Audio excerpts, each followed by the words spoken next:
তিলৰ লাড়ু কেইটা চাওক কিমান সুন্দৰ টান হৈছে চাওক তিলৰ গুড়ি আমি দি দিলোঁ তিলৰ লাড়ুৰ বাবে প্ৰয়োজনীয় বস্তুখিনি আপোনালোকক দেখুৱাবলৈ লৈছোঁ বিশেষ একো বস্তুৰে প্ৰয়োজন নহয় তিলৰ লাড়ুৰ বাবে এয়া মই তিল লৈছোঁ ইমানখিনি আপোনালোকে যিমান লাড়ু বনাব বিচাৰে সিমান পৰিমাণৰ তিল ল'ব পাৰে এই তিলখিনি সুন্দৰকৈ দোকানৰ পৰা কিনি পেলাই ধুই শুকুৱাই থোৱা তিল হয় আৰু এয়া হৈছে মিঠাইখিনি মই পগাই লৈছোঁ মানে জুলীয়া কৰি লৈছোঁ পানী দি উতলাই লৈছোঁ নিশ্চয় বুজিব পাৰিছে আপোনালোকে এতিয়া মই এই তিলখিনি ভাজিম এই তিলখিনি এতিয়া মই সুন্দৰকৈ ভাজি পেলাই আমি গুড়ি কৰিব লাগিব বহুতে তিলৰ লাড়ুটো তিলখিনি গুড়ি নকৰাকৈ ডাইৰেক্ট এনেকৈ তিলেৰেও বনায় কিন্তু খাবলৈ ভাল নালাগে বা সোৱাদ নহয় গতিকে আজি মই মোৰ ধৰণে মই তিলৰ লাড়ু বনাই দেখুৱাম আপোনালোকক সহজতে এই দুবিধ বস্তুৰে আমি তিলৰ লাড়ু বনাম খুব সুন্দৰকৈ বলক তিলখিনি এতিয়া ভাজি লওঁ মই কেৰাহী পাতি দিছোঁ ইয়াতে এতিয়া মই তিলখিনি দিম দি পেলাই আমি সুন্দৰকৈ তিলখিনি ফুটা পৰ্যন্ত ভাজিম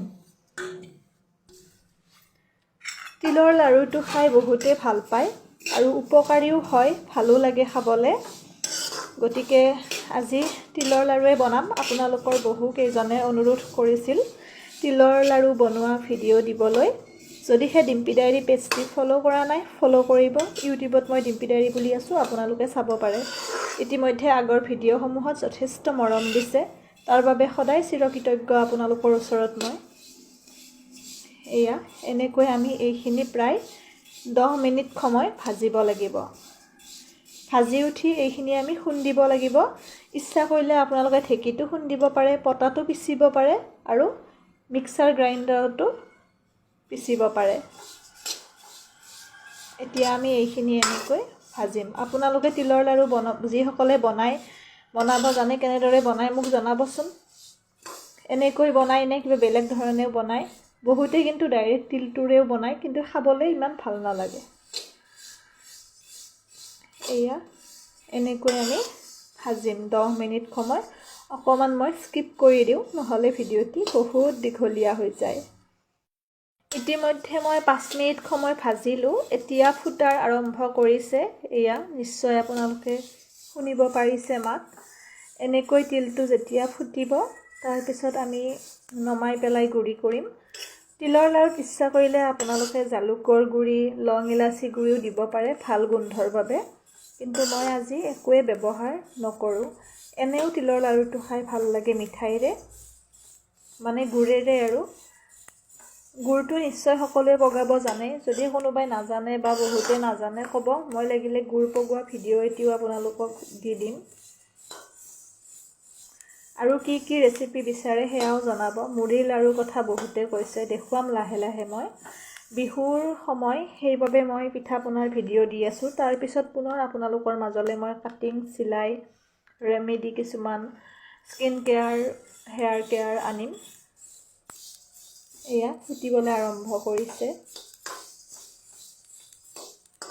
যেনেকৈ আমি লাড়ু বনাবলৈ মানে তিলৰ পিঠা বনাবলৈ নাৰিকল দিয়া বা তিল দিয়া পিঠা বনাবলৈ বৰা চাউলৰ তিলটো ভাজি পেলাই গুড়ি কৰোঁ ঠিক একেধৰণে তিলটো গুড়ি কৰি ল'ব লাগিব ভাজি পেলাই ফুটিব আৰম্ভ কৰিছে মই এতিয়া এইখিনি নমাম এয়া চাওক ফুটিছে সুন্দৰকৈ তিলটো এনেকৈ হাতেৰে চাব লাগিলে আপোনালোকে এতিয়া মই এইখিনি গুড়ি কৰি ল'ম মই মিক্সিতে গুড়ি কৰিম আপোনালোকে ঢেঁকীটো পাৰে মিক্সিটো পাৰে পটাটো পাৰে একো কথা নাই খালি মিক্সিত গুড়ি কৰিলে অকণমান ঠাণ্ডা হ'বলৈ দিব গৰমে দি নিদিব এতিয়া মই এই তিলখিনি গুড়ি কৰি আপোনালোকক দেখুৱাই আছোঁ নমাই লৈ নিশ্চয় এইখিনিলে আপোনালোকে বুজিব পাৰিছে তিলটো ভজা হ'ল আৰু মই নমাই পেলাই গুড়ি কৰিম বলক লোৱা তিলখিনি মই এতিয়া সুন্দৰকৈ গুড়ি কৰি ল'ম কৈছোঁৱে আপোনালোকে ইচ্ছা কৰিলে ঢেঁকীটো পাৰে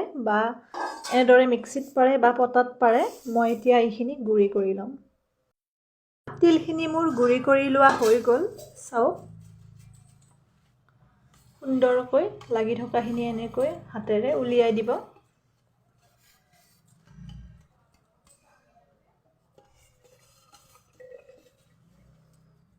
তিলখিনি চাওক মোৰ গুড়ি কৰি লোৱা হৈ গ'ল সুন্দৰ মিহি হৈছে দেখিছে নিশ্চয় বলক এতিয়া আমি পিছৰ ষ্টেপলৈ যাওঁ।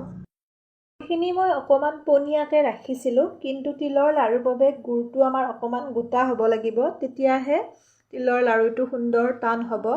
গতিকে মই গুড়খিনি ইয়াতে দি দিম। অকণমান গোট হ'বলৈ মানে অকণমান গোটা হ'বলৈ মই গুড়খিনি ইয়াতে দি দিলোঁ। যেতিয়া অকণমান গোটা হ'ব তেতিয়া আমি গুড়ি কৰি লোৱা তিলখিনি ইয়াতে দি দিম, কাৰণ খুবেই পনীয়া হৈ আছে মোৰ গুড়খিনি। গতিকে গুড়খিনি অকণমান গোটা হ'ব লাগিব। আপোনালোকক মই দেখুৱাম কোনটো পৰ্যায়ত আমি গুড়খিনি ৰাখিম। এয়া গুড়খিনি মোৰ উতলি আছে সুন্দৰকৈ, এতিয়াও পনীয়াই হৈ আছে, আৰু কিছু সময় উতলিব লাগিব গুড়খিনি। মোৰ খুব ভাল লাগে যেতিয়া আপোনালোকে কয় মোৰ ভিডিঅ'সমূহ বনাই পেলাই কিবা এটা বনাইছে ভাল হৈছে খাবলৈ, মোৰ বহুত ভাল লাগে। তাতেই যেন মোৰ সাৰ্থকতা ভিডিঅ' বনোৱাৰ, সেইবাবেই মই সহজ ৰেচিপি দিওঁ, ঘৰতে পোৱা বস্তুৰে বনাওঁ, যাতে সকলোৱে মিলিজুলি লগে ভাগে খাব পাৰোঁ আমি একেলগে। শ্বেয়াৰ কৰিব ভিডিঅ'সমূহ যদিহে ভাল লাগে আপোনালোকৰ বন্ধুবৰ্গৰ লগত। বিহুৰ সময়ত মই এটি গিভ এৱে পাতিম। যিয়ে নেকি বেছিকৈ সৰ্বাধিক শ্বেয়াৰ কৰিব তেওঁকে কিবা এটা গিফ্ট দিম মই মোৰ ফালৰ পৰা, পেজৰ তৰফৰ পৰা। মই আপোনালোকক জনাই দিম পোষ্ট যোগে যেতিয়া মই পাতিম।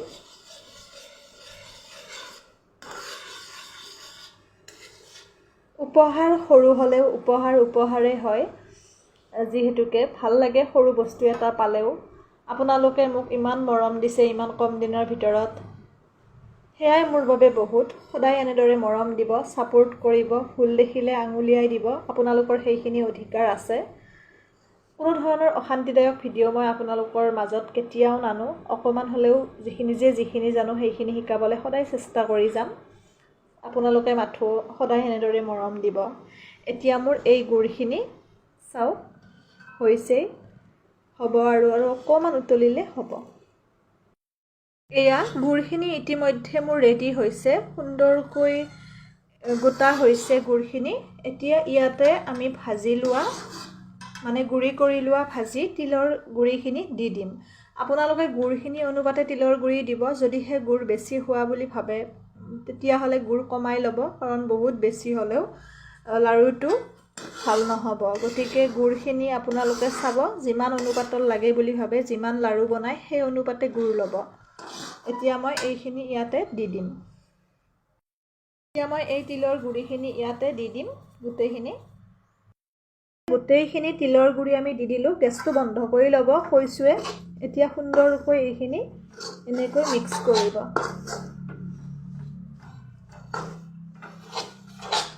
এনেকৈ এইখিনি মিক্স কৰিব সুন্দৰকৈ, যাতে লাড়ুটো বনাব পৰা হয় তিলৰ। এয়া চাওক, বহুত যদি বেছি মিঠাই থাকি যায় তেন্তে আমাৰ লাড়ুটো বনাবলৈ অসুবিধা হ'ব। এতিয়া চাওক ধুনীয়া হৈছে। এয়া নিশ্চয় আপোনালোকে অনুমান কৰিছে। এতিয়া আমি লাড়ুখিনি বনাম। সুন্দৰ সুবিধা হৈছে। বলক লাড়ুখিনি বনোৱাটো আপোনালোকক দেখুৱাওঁ। নমাই লওঁ। এতিয়া আমি লাড়ুকেইটা বনাম। আপোনালোকে ইচ্ছা কৰিলে এখন থালত বা কাঁহীটো উলিয়াই ল'ব পাৰে, নহ'লে ইয়াৰ পৰাও এনেকৈ বনাব পাৰে। আপোনালোকে যিমান ডাঙৰ কৰে বা যিমান সৰু কৰে, হাতত সুন্দৰকৈ অকণমান আপোনালোকে তেল মচি ল'ব পাৰে, তেতিয়া লাগি নধৰে। এনেদৰে আপোনালোকে হাতত অকণমান তেল মচি লৈ লাড়ুকেইটা যিমান ডাঙৰকৈ বা যিমান সৰুকৈ বনাব বিচাৰে বনাব। এয়া চাওক, দেখিছে লাড়ুটো? এয়া এনেকৈ আমি গোটেইকেইটা বনাম। তেনে সহজ পদ্ধতি, কিন্তু খাবলৈ খুব ভাল লাগে এই তিলৰ লাড়ুটো। গোটা গোটা তিলেৰে নবনাব আপোনালোকে। এইবাৰ বিহুত এনেদৰে বনাবচোন, খুব ভাল লাগে। আনেও প্ৰশংসা কৰিব, নিজেও খাই ভাল পাব। এয়া চাওক, দেখিছে কিমান সহজ পদ্ধতি। একো বস্তুৱে নালাগে, দুবিধ বস্তুৰে আমি তিলৰ লাড়ু বনাব পাৰোঁ। এয়া চাওক, দেখিছে? মই গোটেইকেইটা বনাই নেদেখাওঁ, হোৱাৰ পিছত দেখুৱাম, নহ'লে ভিডিঅ' বহুত দীঘলীয়া হৈ যায়, বহুতে আমনি পায়। মই মাথো প্ৰচেছটো আপোনালোকক দেখুৱাই দিছোঁ। এয়া চাওক। ইয়াৰ পিছত কি ভিডিঅ' লাগে আপোনালোকে জনাব। এয়া দেখিছে, এনেদৰে মই গোটেইকেইটা লাড়ু বনাই লৈ আপোনালোকক দেখুৱাই আছোঁ। এয়া চাওক, মই বনাই আছোঁ। চাওক, মোৰ তিলৰ লাড়ুকেইটা ৰেডি হৈ গ'ল। কিমান সুন্দৰ টান হৈছে চাওক, কিমান ধুনীয়া সহজতে বনাব পৰা তিলৰ লাড়ু, নহয়নে? এয়া চাওক, আপোনালোকেও এনেদৰে বনাব আৰু কেনেকুৱা পালে ভিডিঅ'টি জনাব, লগতে বনাই পেলাইও জনাব কেনেকুৱা হ'ল আপোনালোকৰ। আজিলৈ ইমানতে এৰিলোঁ। সকলোকে আগন্তুক ভোগালী বিহুৰ অলেখ শুভেচ্ছা জনালোঁ ডিম্পি ডায়েৰী পেজৰ তৰফৰ পৰা। যদিহে পেজটি ফ'ল' কৰা নাই, ফ'ল' কৰি দিব। মই বিভিন্ন ধৰণৰ সহজ ৰেচিপি আপোনালোকৰ মাজত আনি থাকিম। সকলো ভালে থাকক। এয়া